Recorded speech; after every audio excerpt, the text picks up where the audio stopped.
Az qala bir əsrə yaxınlaşan, həllini tapmayan Fələstin probleminin ətrafında yaranmış yaxın şərqdəki çaxnaşmalar, münaqişələr, uzun müddətli müharibələr artıq daha ciddi bir mərhələyə gəlməkdədir.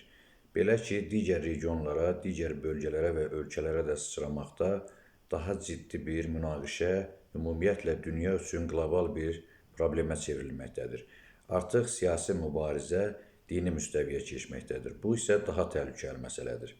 Məlumdur ki, yaxın şərqdə üç səmavi dinin mənsubları, əsasən müsəlmanlar, xristianlar və yəhudilər yaşayır.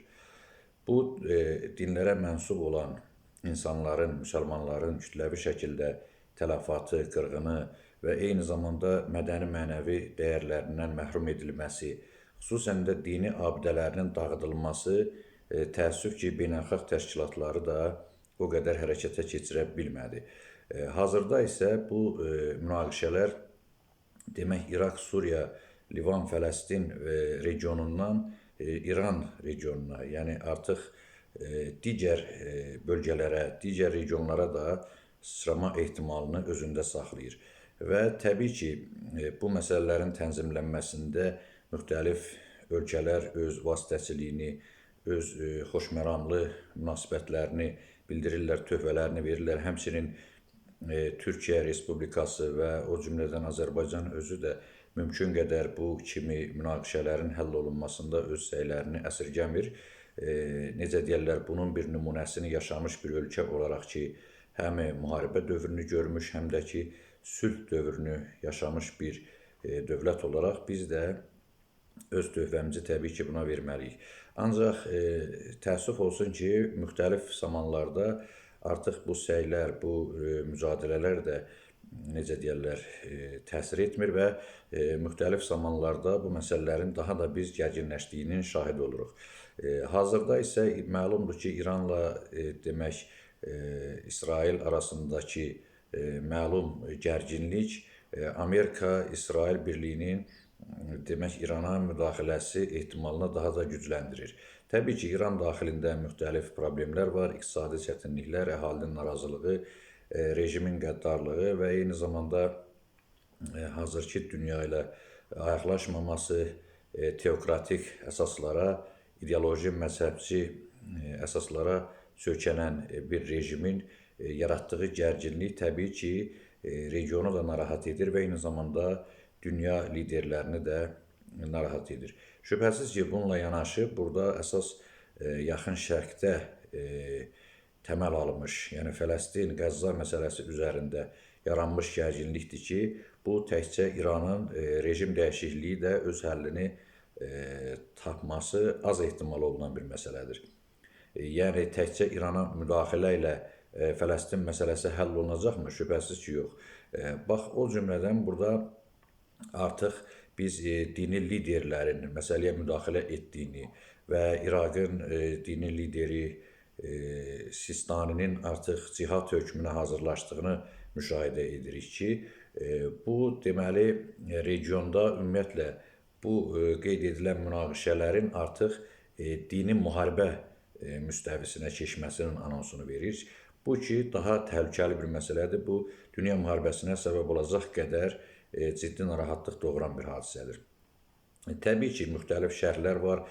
Qərbin müxtəlif beyin mərkəzləri, həmçinin Amerika və İsraildə yerləşən müxtəlif beyin mərkəzləri bu məsələlərin əsasən səbəblərini bəzən dini səmtə də yönəltməyə cəhd edirlər ki, bu İsrailin burada məram və məqsədi Böyük İsraili bərpa etməkdir və həmçinin Tövratda göstərildiyinə görə vəd edilmiş torpaqlar adlandırılan həmin əraziləri ələ keçirməkdir. Bu da İsrailin hazırda münaqişədə olduğu yaxın şərqdəki bir sıra ərəb ölkələri və həmçinin burada Türkiyənin də 20%-ni və müxtəlif əraziləri bu plana saldığını qeyd edirlər İsrailin. Təbii ki, bu məsələlər hərçənd ki, o qədər də ciddi yanaşılmasa, ancaq araşdırılmalıdır. Əgər məqsəd və məram bundan ibarətdirsə, təbii ki, bu halda çox təhlükəlidir və eyni zamanda İranın yaxın şərqdə vəziyyəti gərginləşdirməyə çalışması proksi qüvvələri vasitəsilə əslində nəinki Fələstin xalqını müdafiə etmək, nəinki müstəqil Fələstin dövlətinin yaranmasına töhfə vermək, əksinə indiyə qədər olan fəaliyyətləri çərçivəsində İsrailə bir dəstəvuz, bir bəhanə vermiş olub ki, həmin proksi qüvvələrin müdaxiləsi, hücumu ehtimalına görə də İsrail məhz bu cür addımları atmağa məcbur olduğuna əsas gətiribdir. Hazırda bu dini müstəviyə münaqişələrin keçmə ehtimalı çox ciddi bir məsələdir. Bununla bağlı vacibdir ki, beynəlxalq təşkilatlar hərəkətə keçsin. BMT başda olmaqla əsasən də İslam Konfransı Təşkilatına üzv olan müsəlman dövlətləri bununla bağlı hərəkətə keçməlidir. Çünki məlumdur ki, artıq dinin siyasətlə qarışdığı bir regionda bu münaqişələr gedir. İsrailin özündə də demək olar ki, mahiyyəti etibarilə teokratik bir rejimdir, teokratik bir dövlətdir. Çünki onlar da dini ideologiyalara əsaslanırlar. Məhz İsrailin bugün regionda həyata keçirdiyi planları, məqsədləri də xüsusən demək, dini ideologiyaya əsaslanır. Həmçinin İranın da məramı və məqsədi dini adlandırdığı məhz yarı dini, yarı siyasi ideologiya əsaslanır. Bu çox ciddi bir məsələdir və həmçinin İranın məlumdur ki, İraqdakı bağları, İraqdakı qolları artıq hərəkətə keçməkdədir. Şübhəsiz ki, burada məzhəbçilik məsələsi də rol oynayır və əsasən Yaxın Şərqdə də bu problem, necə deyərlər, həssaslıq yaradır. Yəni, daimi olaraq bu məsələləri kənar qüvvələr qaynaqlandırıb, müsəlmanları üz-üzə qoyublar, hətta dövlətlər arasında böyük müharibələrə səbəb olubdur. Necə ki, keçmiş dövrdə biz İran-İraq müharibəsini müşahidə etmişik ki, 1 milyondan artıq burada müsəlmanın tələfatına səbəb olubdur. Və hazırda da bax, bu kimi məsələlər baş verməsi, təhlükəsi, ehtimalı çox böyükdür. Ona görə dini abidələrin dağıdılması, məhv edilməsi, dini dəyərlərin sıradan çıxardılması halları vüsət alır. Bu baxımdan beynəlxalq təşkilatların mütləq hərəkətə keçməsi lazımdır və dünya birliyinin bununla bağlı öz mövqeyini ortaya qoyması lazımdır. Çünki cihad hökmü sıradan bir hökm deyil, bir fətva deyil.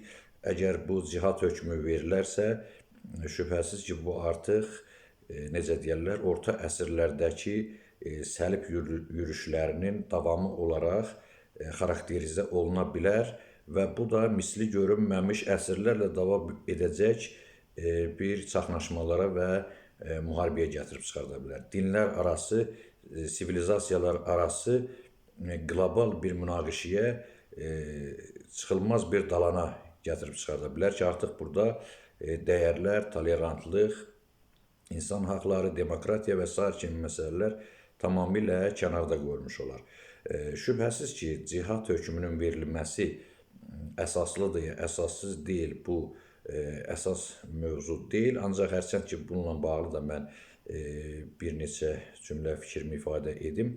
Şübhəsiz ki, hazırdakı gərgin durumda, gərgin vəziyyətdə dini liderlər də ya siyasətə qarışmalı olur və yaxud da elə əvvəldən dini siyasətin tərkibi hesab edirlər. O cümlədən İraqdakı əsasən Şiə zümrəsinin, deməli, əhalinin dini lideri adlandırılan, qəbul edilən Ayətullah Sistani ki, əslən İran əsillidir və onun hazırda İran rejimini qorumaqdan ötürü cihad fətvası, Amerika və İsrailə qarşı cihad fətvası verəcəyi anonsu verilibdir.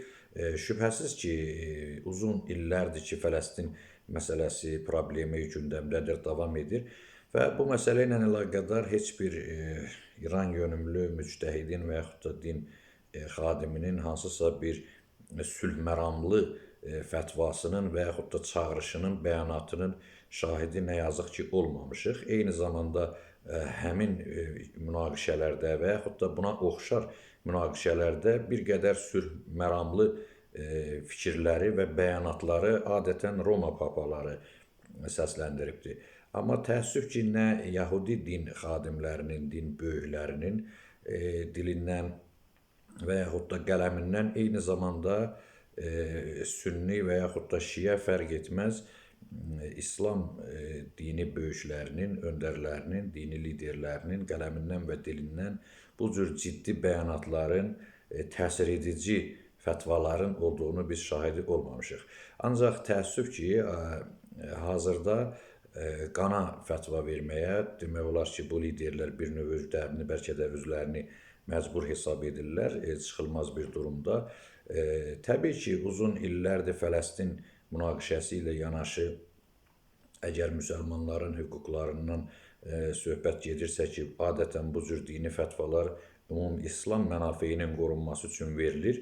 Kəşmirdə məlumdur ki, Hindistanın Kəşmir müsəlmanlarına qarşı uzun müddətli təcavüzləri, eyni zamanda Uyğur türkləri və müsəlmandırlar ki, onlara qarşı Çinin ağır təzyiqləri və repressiyaları və bununla yanaşı bizim elə Qarabağ, keçmiş Qarabağ münaqişəsi, müharibəsi dövründə Azərbaycanlılara qarşı, soydaşlarımıza, müsəlman əhaliyə qarşı törədilmiş soyqırımı və bu cür hadisələrdə Sistani və Sistani kimilər heç bir nə sülh məramlı, sülhə çağırış və yaxud da hansısa bir mübarizə məsələsində Azərbaycana dəstək fətvaları verməmişdilər və bunun biz şahidi olmamışdıq.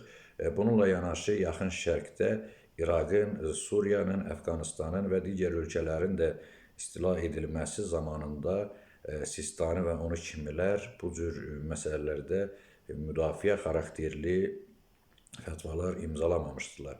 Eyni zamanda Sistaninin qərar tapdığı İraqın özü vaxtı ilə işğal ediləndə Sistani nəinki demək İraqı müdafiə etmək üçün və yaxud da Amerikanın, koalisiyanın ora müdaxiləsi, dinc əhaliyə qarşı olan təcavüzlər və dini abidələrin dağıdılmasının müdafiə olunması ilə bağlı demək fətvalar verməmişdir. Əksinə bir çox təsdiq olunmuş məlumatlara görə, həmçinin onun özünün də imzası ilə təsdiq etdiyi bir etirafa görə həmin ərəfədə Amerikanın dövlət məmuru Donald Rumsfeldin də demək vasitəçiliyi ilə $200 milyon Amerika Birləşmiş Ştatlarından vəsait alaraq deməli işğalçı qüvvələrin xeyrinə fətva imzalamışdır ki, demək işğalçılara qarşı mübarizə aparmaq haramdır. Eyni zamanda Kuveyt sərhəddinin açılması vacibdir ki, işğalçılar rahatlıqla İraqa daxil olub işğal edə bilsinlər. Təbii ki, bu cür işlərə, əməllərə yol vermiş bir şəxsin bugün bu cür İran rejimini qorumaqdan ötürü ki, öz xalqına son hadisələrdə, təkcə son hadisələrdə minlərlə, 10 minlərlə müsəlmanın qanına bais olubdur, günahsız insanların edamına, illərdir insanların hüquqlarının pozulmasına vəsilə olub. Belə bir rejimi qorumaqdan ötürü onun verdiyi fətvanın heç bir dini əsası təbii ki, yoxdur. Çünki müctəhid və dini lider məzhəbçi olmamalıdır və eyni zamanda bütün müsəlmanların hüquqlarının qorunması üçün müdafiə xarakterli fətva verə bilər və burada təəssübkeşlik və tərəfkeşlik eyni zamanda zalimin müdafiəçi üçün və siyasi maraqlar üçün verilən fətvalar keçərsizdir.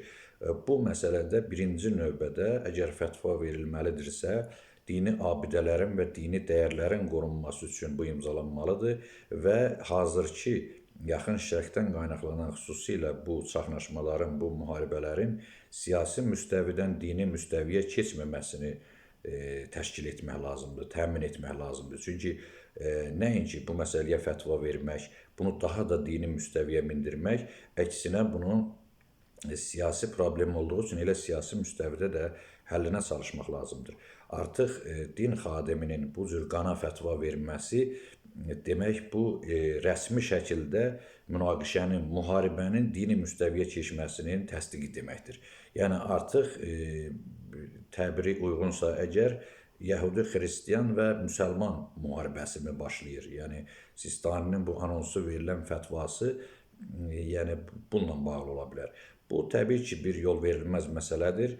Şübhəsiz ki, indiki ərəfədə, hazırki durumda həm regional təhlükəsizlik baxımından, həm ümumiyyətlə dünyada müsəlmanların durumunu, vəziyyətini nəzərə aldıqda hazırda yeganə olaraq demək bir İran adlanan bir dövlətin sadəcə olaraq rejimini ayaqda saxlamaqdan ötürü ki, həmin rejim də nə dərəcədə İslam dəyərlərinə uyğundur, nə dərəcədə İslami cəhətdən şər'idir, İslam terminləri ilə ifadə etmiş olsaq, nə dərəcədə uyğundur, ədalətlidir. Bu da sual altındadır ki, sırf həmin rejimi qorumaqdan ötürü demək bu cür bir fətva verilsin.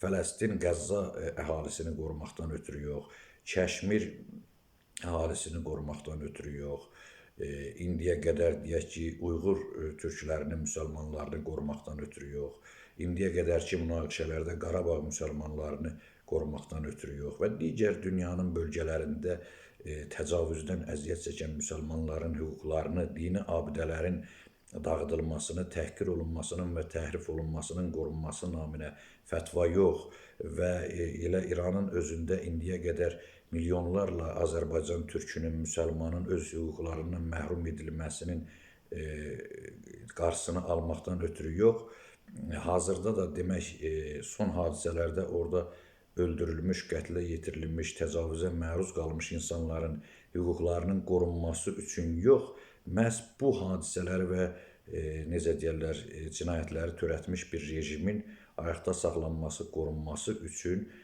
dini bir liderin verdiyi fətva hansı dini dəyərə, hansı necə deyərlər, şəri əsasa malik ola bilər. Təbii ki, bu şübhəlidir və eyni zamanda düşünülməmiş bir fikirdir. Bu emosional hissdən doğmuş və təəssüfkeş bir addımdır. Bu əksinə mən ölürəmsə qoy hamı da məndən ölsün prinsipinə əsaslanır. Bu heç bir İslami dəyərə əsaslanmır. Əksinə bu demək Amerikanın və İsrailin həm yaxın şərqdə, həm elə olsun İranın özündə demək olar ki, mövcud olan dini dəyərləri, dini abidələri, mədəni abidələri yer üzündən silməsinə fətva verməkdir. Odur ki, bu məsələdə bu gərginlikləri nəzərə alaraq əsas beynəlxalq təşkilatların hərəkətə keçməsi, xüsusən də İslam Konfransı Təşkilatına üzv olan ölkələrin din xadimlərinin, dini liderlərinin hərəkətə keçməsi vacibdir. Fərq etməz Yəhudi din xadimləri və eyni zamanda Xristian din xadimləri, Roma papasının ki, bu məsələlərdə şübhəsiz ki, müstəsna rolu var və eyni zamanda müsəlman aləminin liderləri ilə bu məsələ dialoq nəticəsində müəyyən qədər həllini tapmalıdır ki, ən azı bu münaqişə dini bir müharibəyə çevrilməsin. Yəni, cihada fətva vermək artıq bu müharibə deməkdir. Eyni zamanda Qərbin də, xüsusilə Amerika Birləşmiş Ştatlarının və İsrailin təhriki ilə bəzi qüvvələrin siyasi münaqişə adı altında məhz dini təhrikçiliklə bu addımları atdığı heç də danılmazdır. Bu bir növü artıq orta əsrlərdəki səlib yürüşünü xatırladır və həmin deməli dövrdəki hadisələrin indiki dövrə uyğun təkrarı kimi görsənir və bu təsdiqini tapır. Artıq bu o deməkdir ki, Qərb səlib yürüşünə başlayıb, sadəcə olaraq bunun adını başqa cür adlandırırlar, ölkələr arası münaqişə, Fələstin uğrunda münaqişə və yaxud da İrandakı rejim dəyişikliyinə nail olmaq və s. Ancaq mahiyyəti etibarilə, yəni belə aydın olur ki, artıq bu səlib yürüşünün demək davamıdır. Təbii ki, bu bütün dünya üçün böyük fəlakətlərə səbəb olacaq bir nəticələrə gətirib çıxara bilər. Xüsusən bu